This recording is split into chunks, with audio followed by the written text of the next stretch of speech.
আহ, আমরা আসলে আর আলাদা করে না বসে আমি এখানে ছোট করে বলে দিই। যে দোয়াটা আমাদের কোরআনে আল্লাহ শিখিয়েছেন, সেই দোয়াটা তোমার জন্য আমরা সবাই মিলে স্যারের জন্য করবো। চমৎকার একটি দোয়া। সূরা বনী ইসরাঈলের ৮০ নম্বর আয়াতে আল্লাহ বলছেন, ক্বালা বলো, রব্বি আদখিলনি মুদখালা সিদকি ওয়াহরিজনি মুখরাজা সিদকি ওয়াজআল মিন লাদুনকা সুলতানান নাসীরা।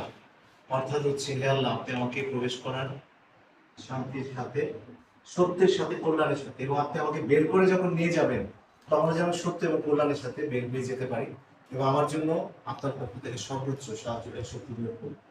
দোয়াটা আসলে আমার জন্য করেছি, মন থেকে ওনার জন্য করেছি।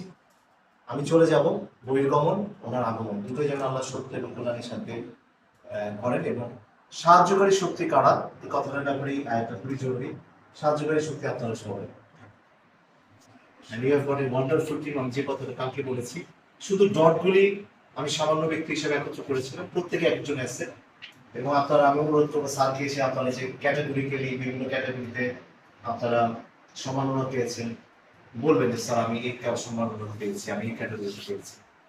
একজন মানুষের পক্ষে সে যদি ভীষণতম ট্যালেন্টেড হয়, তার পক্ষে একটা ইনস্টিটিউশন চালানো সম্ভব। আমি আবার আপনাদের প্রতি আন্তরিকতার সাথে কৃতজ্ঞতা প্রকাশ করছি যে প্রত্যেকে আপনারা যেভাবে আমাকে আলাদা আলাদা করে হেল্প করেছেন। আমি আশা করবো তার চেয়ে বেশি স্যারকে হেল্প করবেন। স্যার অনেক বেশি ইয়াং, এনার্জেটিক।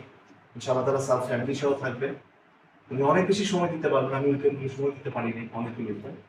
আর সাহায্য আল্লাহর পক্ষ থেকে আসে, আল্লাহ যা সহজ করেন তাছাড়া সব কিছু কঠিন, আর আল্লাহ যা কঠিন করে সেটাকে কেউ সহজ করতে পারে।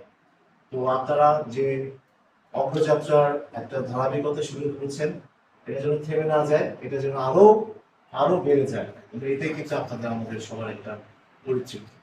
তো থ্যাংক ইউ ভেরি মাচ।